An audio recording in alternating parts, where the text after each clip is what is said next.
The shuttle bay of Tribunal Station Velarix smelled the way every alien docking hub smelled: recycled oxygen, trace ammonia, and the ghost of a dozen biologies that had no business sharing the same air. Commander James Reeves walked off the ramp alone. No honor guard, no armor, no weapons visible on his person, though the compact inspectors who had boarded the ship 20 minutes earlier had looked at him with something that translated, across 3 species and 4 translator models, as profound disappointment that there was nothing to confiscate. He was 37, medium height, medium build, brown hair going a little gray at the temples. He wore the plain field gray of Earth's diplomatic corps, no rank insignia beyond the small pin on his collar, no medals, because 3 of the 7 species waiting for him in the Grand Chamber would read medals as a declaration of martial intent. He carried a battered canvas bag over one shoulder and a sealed diplomatic case in his left hand. That was it. That was the human. The corridor from the docking bay to the Grand Chamber was lined, wall to wall, with observers. Every species in the compact had sent representatives to Velarix for the emergency tribunal, and apparently every single one of them had decided that watching the human walk down a hallway was worth showing up early for. They pressed against the corridor barriers in clusters, Dravathi in their gleaming blue exoskeletons, Veloci rippling in their tank suits, Kreth with their dorsal membranes shifting through colors that the spectrum reader in Reeves' earpiece was working overtime to classify. He felt the weight of it, the assessment, the quiet, collective calculation of 400 alien minds looking at him and arriving at the same answer. He was small, he was soft, he had no claws, no armor plating, no venom glands, no bioluminescent threat displays.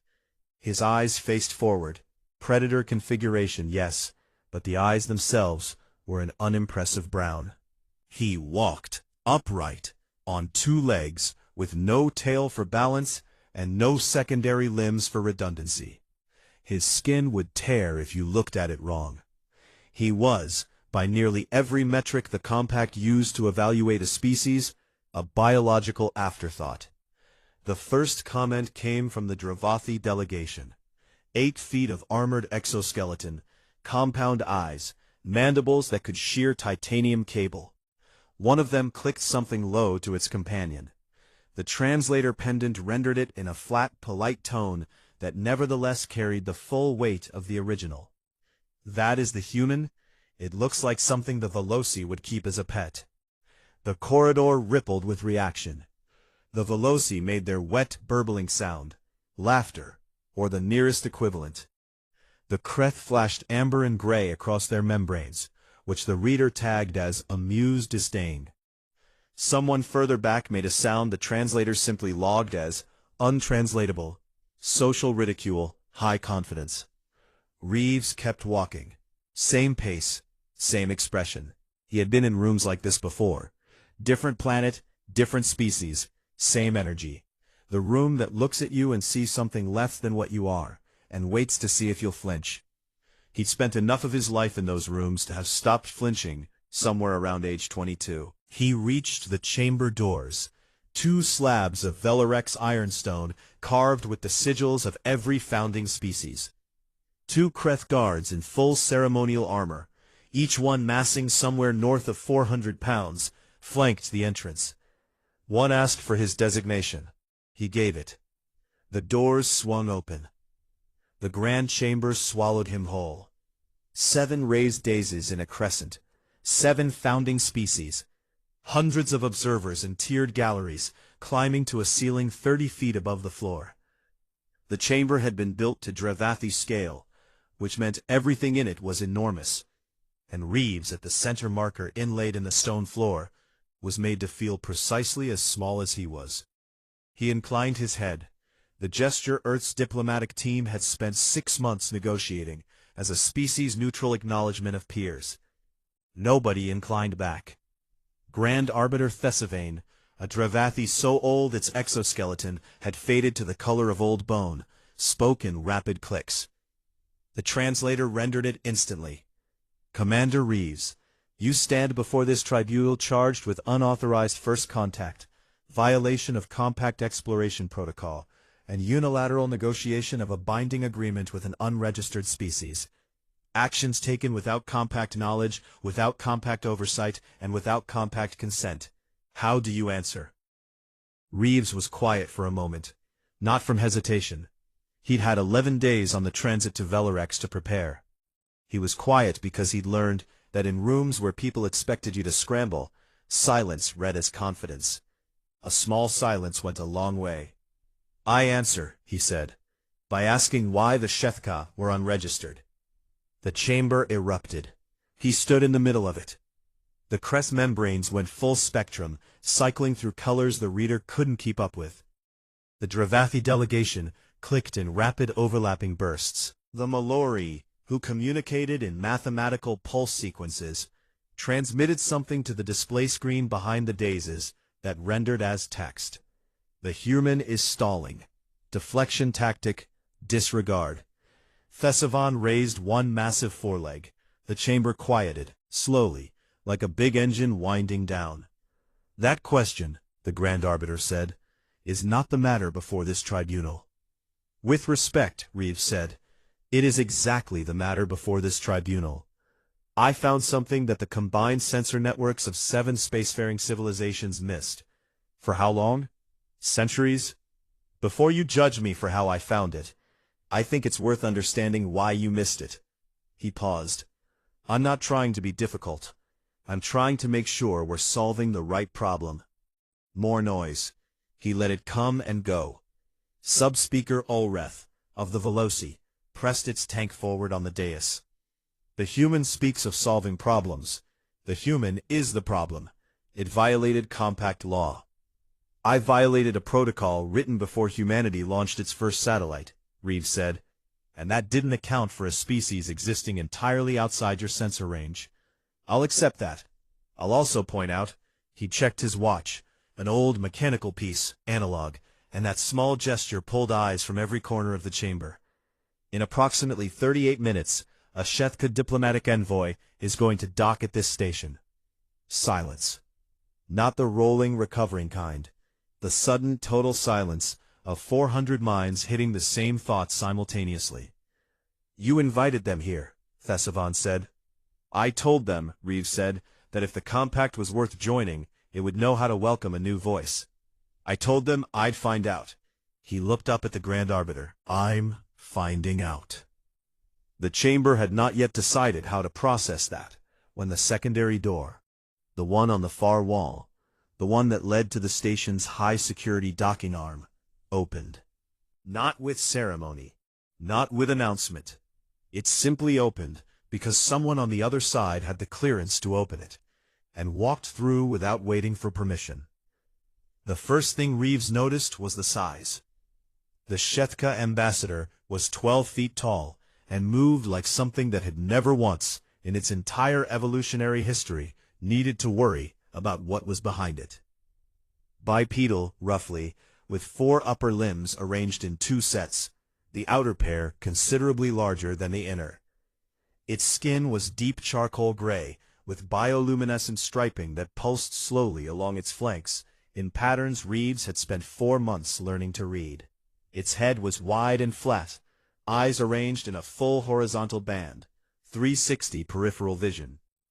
Its jaw, when closed, was a seamless line of dense muscle. It was, by any honest measure, one of the most physically imposing things in the room. And it stopped when it crossed the threshold, stood still for a moment, and then, slowly, with a deliberateness that silenced every sound in the chamber, it scanned the full crescent of delegates, the galleries, the guards, the high-vaulted architecture of the Compact's greatest judicial space. Then it found Reeves, and it crossed the chamber floor toward him, 30 feet, 6 strides. The impact of each footfall was low and resonant, felt in the chest more than heard with the ears. It stopped in front of him, 12 feet of apex predator, looking down. The bioluminescent stripes pulsed once, slow, even. The greeting pattern. Reeves knew it by now. The ambassador raised the largest of its 4 hands, and placed it flat against the center of its chest. Then it spoke. The sound was not language in any way the translator could fully catch. It was subsonic and supersonic at once, felt as much as heard. But there was one word, 2 syllables, that the translator had on file. The first word Reeves had ever heard from a Shethka, on a survey planet, at the edge of mapped space, sitting across a fire that neither of them had built, and both of them had needed. The pendant rendered it, quiet, certain. Little brother. Reeves looked up. Ambassador. The bioluminescent stripes shifted to something the reader tagged as warmth, recognition, pride adjacent. The chamber was absolutely silent. And then, slowly, it broke. Not into noise, but into something stranger. A recalibration. The Dravathi who had made the pet comment in the corridor had gone utterly still, the way prey animals go still when they realize the thing they were watching has noticed them. The Veloci subspeaker had retreated several inches back in its tank. The Kreth membranes had stopped moving entirely, the first time since Reeves had entered the room that they weren't cycling through some shade of contempt. Because the Shethka were not in any compact database, that was true. But absence from a database did not mean unknown. It did not mean undetected. It meant something else. Something the tribunal was only now, watching this massive predator stand calm and deferential at the shoulder of a soft-bodied human, beginning to understand. Thesavane's voice, when it came, was different. Still formal, but careful in a way it had not been before. You know this species. They found us 50 years ago, Reeves said, long before the Compact made contact with Earth. They'd been watching us for a century before that. He paused. They didn't introduce themselves then. They said humanity wasn't ready. Another beat. Last year, they decided we were. They decided? They chose us, Reeves said. That's what the agreement is. Not a trade deal, not a resource arrangement, a mentorship. That's the closest human word for it. The Shethka have been out here a very long time, and they are very selective about who they bring into their confidence. He glanced up at the ambassador, who pulsed slowly. When I found their ship on survey, I didn't make first contact. I just had the good sense to listen. The Mallory delegate transmitted to the display. Query: how long have the Shethka been observing compact space? The ambassador's gaze moved, slow, deliberate, from Reeves to the Mallory dais. Then it spoke again, longer this time, the layered subsonic harmonics washing across the chamber floor like a tide coming in. The translator worked for several seconds. Then a number appeared on the display. Several gallery observers made sounds that had no clean translation. The Kreth delegate's membranes went a color the reader had never encountered before, and simply flagged as new input, classification pending. The number was larger than the Compact's entire recorded history. They've been here, Reeves said quietly, the whole time. They watched you discover fire. They watched you leave your home systems. They watched you build this station. He let that sit. They were never in your database, because they didn't want to be. And the reason they didn't want to be, he paused, looked around the room. Well, I think you're starting to get a sense of that. Thesavane was still for a long moment. Why, it said finally, did they choose humanity? Not quite a question. The sound of something vast, trying to recalibrate from the ground up. Reeves thought about how to answer. Thought about the words the ambassador had given him on that survey planet, in a language his translator still only half understood, over a fire that had burned low by the time they'd finished talking. They said, he began carefully, that every species they've ever observed, when they got powerful enough, became afraid, and when they became afraid, they became cruel. He looked at the Dravathi, at the Kreth, at the sealed Mallory suits. They said, humanity is the first species they ever watched that reached a certain level of capability and then stopped, looked around, and asked who needed help. They said, that's rare, Reeves said, Apparently it's very rare. He set his canvas bag down on the floor of the grand chamber. He clicked the latches on the diplomatic case, lifted the lid, and took out a single document, physical, printed on earth paper, the ambassador's mark already pressed into the lower corner in bioluminescent ink that had dried to a deep, permanent gold. He set it on the floor in front of him, where every eye in the room could find it. "The Shethka are applying for compact membership," he said. "They've asked Earth to sponsor them." He straightened up. "I was summoned here to answer for my conduct. I've answered. So now I'd like to know, does the compact want to move forward, or would the tribunal prefer to spend another 40 minutes discussing whether I'm allowed to be in the room?" The chamber sat with that. The ambassador's bioluminescent stripes pulsed once, slow, golden. The deep, warm frequency that Reeves had learned, over 4 months and 100 hours of quiet conversation, was as close to a smile as the Shethka got. Thessavan looked at Reeves, looked at the document on the floor, looked at the 12-foot apex predator standing at a human's shoulder, like an old friend waiting outside a door. And then, the grand arbiter of the Galactic Compact, the most powerful judicial authority in recorded galactic history, did something that the official record would spend 3 subsequent sessions attempting to classify. It inclined its head. Small, deliberate. The same gesture Reeves had made when he walked through the door an hour ago. Reeves inclined back. The session recessed pending formal review. Reeves picked up his bag and his case and walked back the way he'd come, through the long corridor, past the barrier rails, past the observers still gathered in their clusters. The corridor was different now, still full, but quiet in a new way. The calculations that had been running when he walked in were running again with new data, and nobody seemed to have finished yet. The Dravathi who had made the pet comment was still at its spot along the rail. It watched him approach.